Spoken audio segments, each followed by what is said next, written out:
అందుకే అధ్యక్ష తమరు కూడా అక్కడి నుంచి ఆదేశాలు ఇవ్వండి, దీని మీద చర్చ జరగాలి.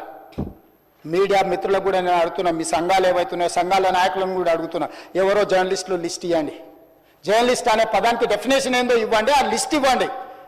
ఆ లిస్టులో ఉన్నోళ్ళు ఇట్లా తప్పు చేస్తే ఏం శిక్షిస్తారో మీరు నిర్ణయించండి. ఆ లిస్టులో లేనోడు జర్నలిస్ట్ కాడు, జర్నలిస్ట్ కానోడిని క్రిమినల్ కిందనే చూస్తాము.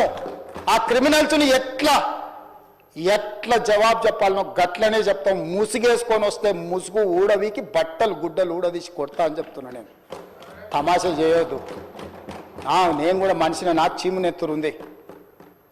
అన్నిటికీ బరాయించుకుంటే తప్పులని అన్నిటిని మోసుకుంటే ఏదో కుర్చీలు ఉన్నా కాబట్టి ఊరుకుంటా అని ఏమన్నా ఏషాలు ఏదలుచుకోరాం. అన్ని చట్టపరంగానే చేస్తా. చట్టాన్ని పరిధి నేను దాటను. ప్రతిదానికి శిక్ష ఒక విధానం ఉంది. ఏది కూడా పరిధి దాటను, ఎందుకంటే నేను ముఖ్యమంత్రిని. చట్ట పరిధిలోనే అన్ని శిక్షలు ఉంటాయి. జర్నలిస్టులకు కూడా నా సూచన, ఎవరు జర్నలిస్ట్